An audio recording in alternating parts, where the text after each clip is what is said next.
Yes, guys, yes, we are here again, and I'm your host Jessica on this channel. In today's video, I'll be showing you how I created this beautiful dress that has a yoke, but the yoke is not the usual yoke that just stops like around here, either with a sweetheart neckline or a round neckline or even just a straight cut.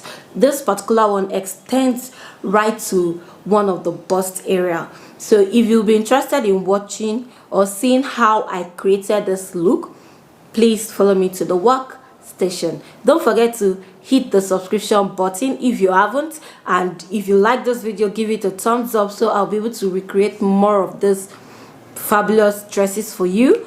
And also, if you've not clicked on the notification bell, what are you waiting for? Click the notification bell so that whenever I post any new video, you'll be one of the first people to get notified and go watch it. All right, guys, let's get to the workstation. The first thing to do is your basic bodice measurement.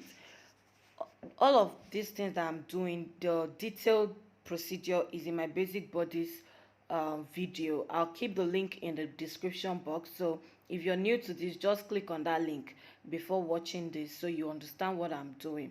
After doing the basic bodice pattern, you take your nipple to nipple measurement, that is your bust pan measurement, and you measure it all round from the bust down to the waist measurement. Mine is 3.5. I added half an inch for allowance, 4 inches, so I measure 4 inches all the way down. And then what I'm doing here is adding half an inch allowance so I can be able to join from the upper bodies to the lower bodies. So after doing that, I'm just doing the basic measure labeling the bust points, under bust, and also the waistline.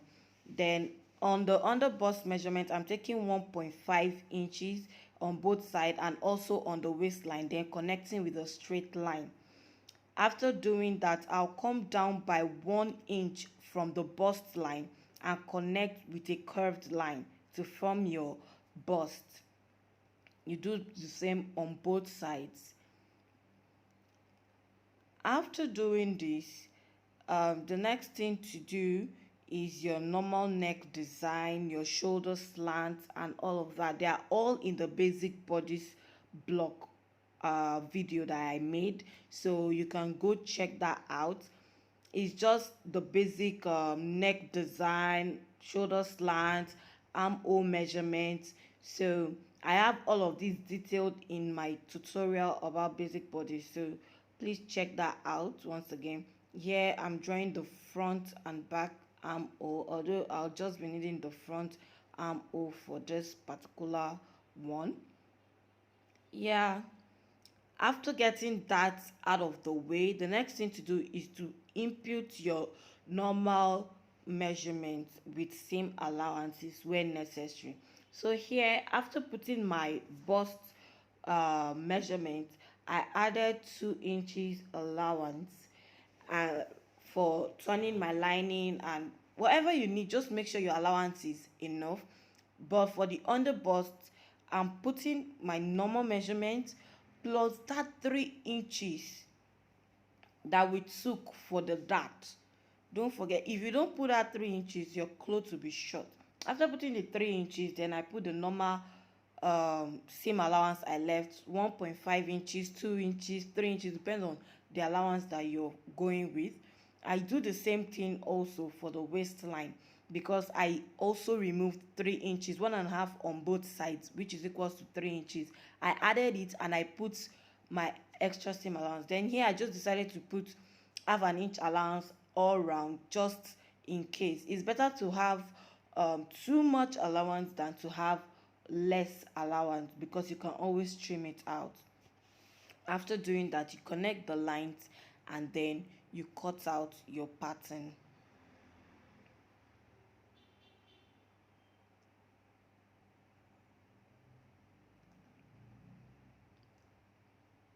Yeah, after cutting out the pattern, I'll open it up so you'd see how it's looking like. The next thing is to take your bust pan measurement around. The difference between your bust to the under bust, which mine is 3.5. You measure it round from that point where you drew your bust. From that, we came down by 1 inches to get our bust design. So from that point, you measure 3.5 inches round, or the measurement of your client or yours, as it may be. Mine is 3.5. That's why I'm measuring 3.5 all round. After doing that, I'll connect all of the dots together. That dot I just marked. Don't mind my circle, it's not straight, but yeah, it will do.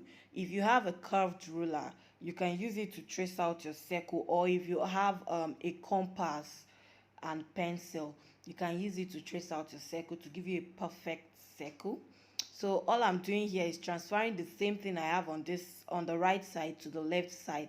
Nothing is different. The same way I did the right, the same way I'm doing the left side, just so it will be identical for the design we want to bring out. Now, to get that design on the neckline, now this design that is showing on your screen, to get it, it depends on how low or how high you want it to be. You connect the first curved point to the midpoint of your pattern, because the second curve starts from the midpoint. The curve here on this side can be higher than mine, can be lower than mine, depends on the design you want. Now, the essence of that circle we drew, you see it now. You connect it down to the circle, because if it's lower than this circle, you will not get the lift you need for your bust, because this circle now measures directly under your bust, where your bust will be sitting. So now if it's lower than this, it will not give you that lift you want on your bust, and if it's higher, it will sit on your bust, which you don't want. And then you connect it to the edge. I just marked out that side as the yoke, and then I'm cutting it out. So what I want to do here is to make sure this upper part is contoured. Like, I want to give it structure.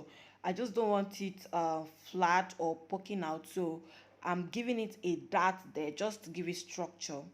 I took 1/2 inch on both sides after extending the line, and then I'll just connect it to meet the other point. So now doing this is ensuring that it is contoured, because like I always say, I always keep saying this, the body is not straight. So that's the essence of contouring most of our patterns and stuff. So I'll cut this out now. Just follow the lines and cut it out. On this side, just forget about the cup part. If you not forget about the cup is if you're making your own breast cup, but I'm using already made breast cup. Now this part is showing you that you can do it in two ways. You can use this cup just like a corset. You cut out the cup and measure and use it to cut out your fabric and your wadding or whatever you want to use to make your cup. You use it to cut it out and join it together, and then you have your cup. But if you're not doing that, you do exactly what I did. Now I'm just cutting out the yoke on my lace fabric. Yeah, you can use whatever fabric you want, any kind of lace, tulle or sheer fabric that you want to use. Just make sure it's nice. So you just place it on it and cut it out, and the design can face whatever side you want. I just made mine to face this plate because that's what I want. So now I'm joining it together and cutting out the bustier for the lower part. So now after joining the patterns together, I cut out the bustier for the lower part, and then I'm placing it on my fabric so it can be able to, so I'll be able to cut out the bustier. Of course, we're not going to wear paper, so just place it on your fabric, whatever fabric you'll be using, and then you cut it out. So now we have the bustier part, and we also have the lace part. Let me open it up for you to see. I'm sorry, most of what I was doing today was off camera. It was away from my frame and I didn't notice on time. So now you can see we have the bustier part and we have the yoke part, and it's already looking like the design on your screen.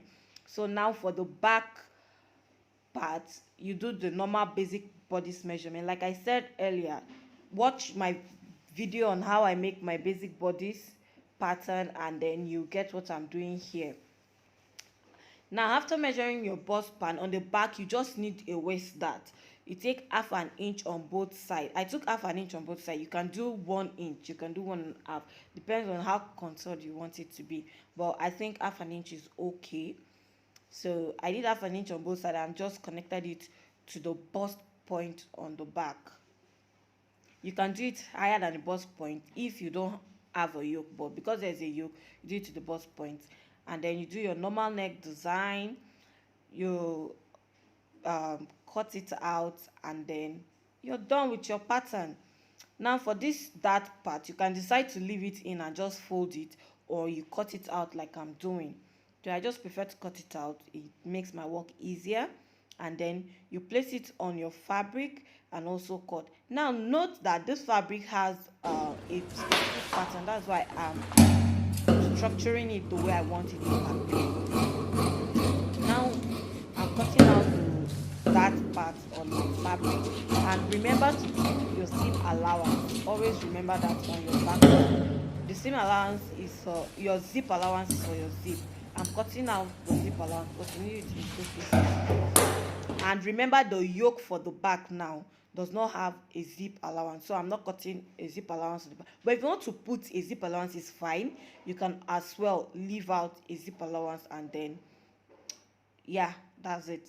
So here I'm just joining my bustier. If you be making a cup, here you'll be joining your cups before joining it to the bodies. But because I'm not making a cup, I'm using an already made breast cup, I'll just be joining the bustier together. I'll make sure they match. I followed my half an inch seam allowance that I left earlier, and then join it and follow the curve. Make sure you follow the curve with your appropriate seam allowance, so your work will come out nice and one bust will not be poking out and the other bust flat. If you follow your seam allowance, then you get everything done accurately.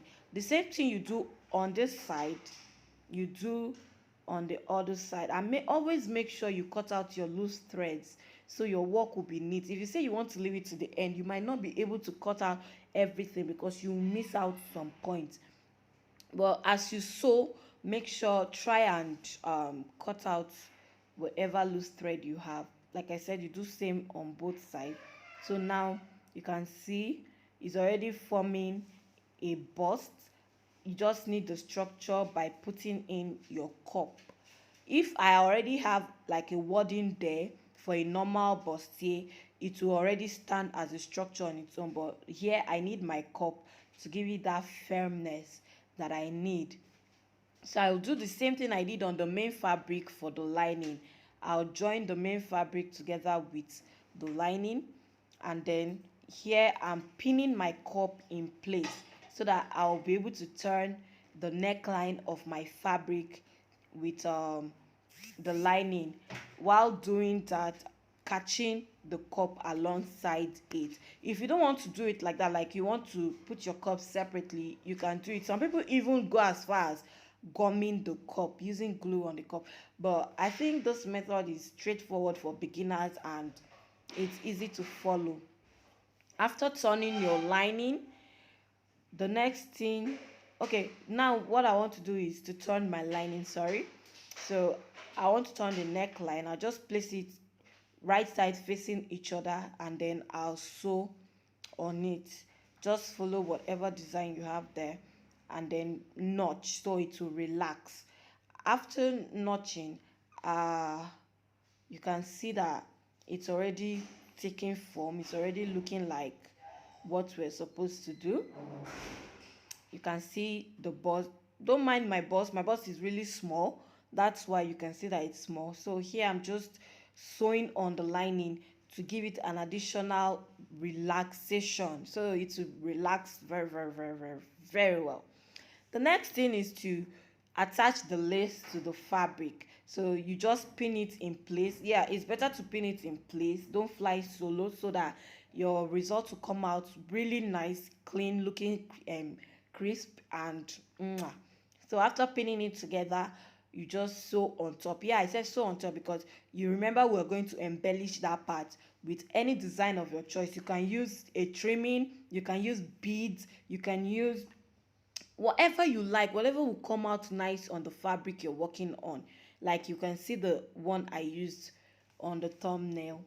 So you do that and just sew everywhere that needs stitching to make it hold, to keep it hold. So because I need to attach the armhole together, I'm also sewing on the armhole.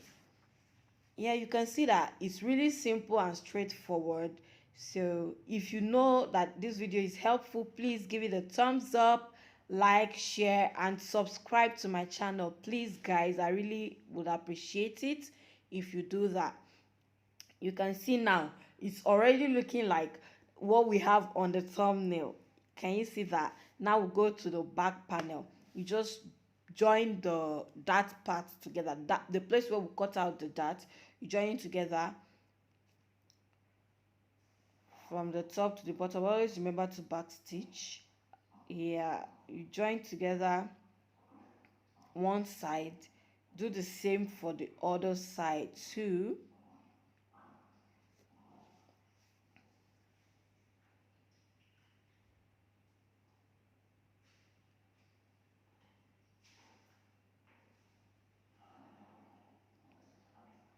So guys, after doing this, the next thing to do is to do the same thing on the lining.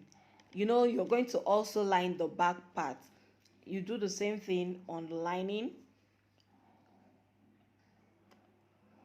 After doing that on the lining, you put your lace on top of the what's it called, the back panel, and then you also put the lining on the lace, like you sandwich the lace in between the lining and the fabric so that the lace can still stand on its own. I don't know if you get what I'm saying.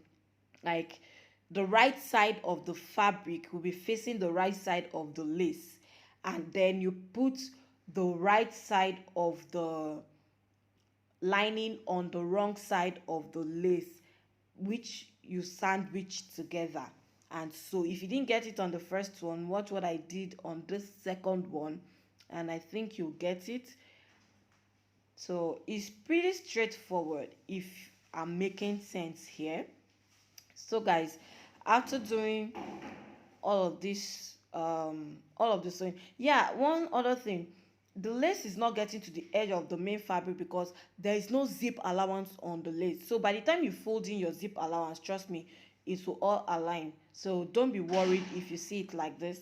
What I'm doing here is sewing on the lining part. I'm sewing the allowance on the lining part so it will relax very well and not be coming up. Yeah, so that's basically what you do for the back panel. I'll be done in a second and you'd see exactly how the outcome is.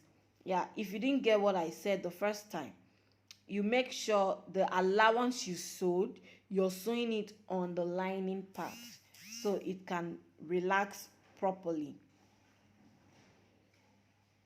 So you'll see what I mean in a second. Yes guys, you can see the outcome.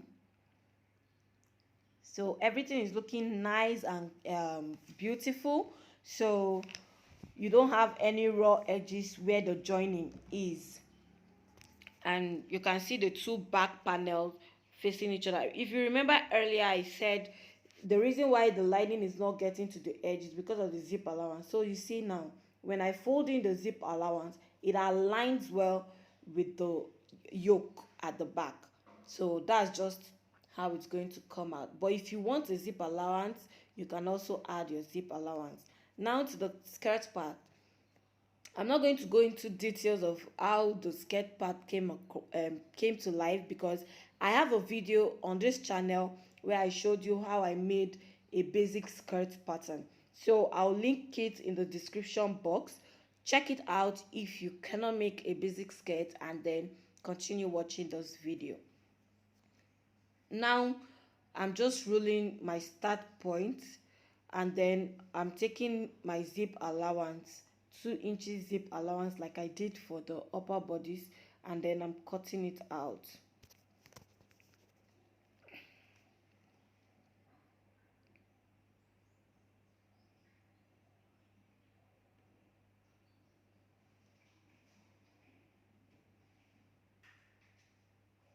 The reason why I'm cutting this out is so that there will be not much fabric on the table, so you wouldn't get confused as to what I'm doing here. So after doing that, you do your normal basic skirt drawings, like your waist to hip measurement, which is 9 inches. From that 9 inches, you'd take your measurement divided by 4, your round hip measurement divided by 4. You take it, and then you put your seam allowance. If it's 1 inch, 2 inches, 3 inches, whatever seam allowance you're comfortable with working with, you put it. Then the waist measurement, your waist circumference divided by 4 plus your seam allowance, and then you connect it together, not with a straight line. Actually, to have a little bit of curve, depends on the bodies you're working with, the person's body you're working with. If the person is really curvy, then you know you need to make it curvy. Then for the lower part, I was trying to make kind of like almost like a straight skirt, not a pencil skirt. So I'm not giving it too much tapering, like I'm not tapering it in too much. So I just took, I think, 1 inch inward, so it will just come out a bit straight. So here I'm just turning the lining with the main fabric for the skirt, sewing on the lining as well. And then now the next thing to do is to join the upper bodice to the lower bodice. You do the same thing for the front and also for the back. You join the upper bodies that we already created earlier on in the video together with the lower bodies, which is the skirt that we just finished cutting out. Sorry. After joining, yeah, you join with the allowance you left. If you left 1 inch allowance, you join with 1 inch allowance so it will sit well on the body. If you left half an inch allowance, then that's what you do. You join with half an inch allowance. So you just join with a continuous straight stitch across the bodies. So guys, you do the same for the front and the back. After doing that, you take in your measurements. You can see I've already marked it. You take in your measurements and join, and then you put your zip, and that's it for this video. Thank you guys for watching. I really do appreciate. Mwah.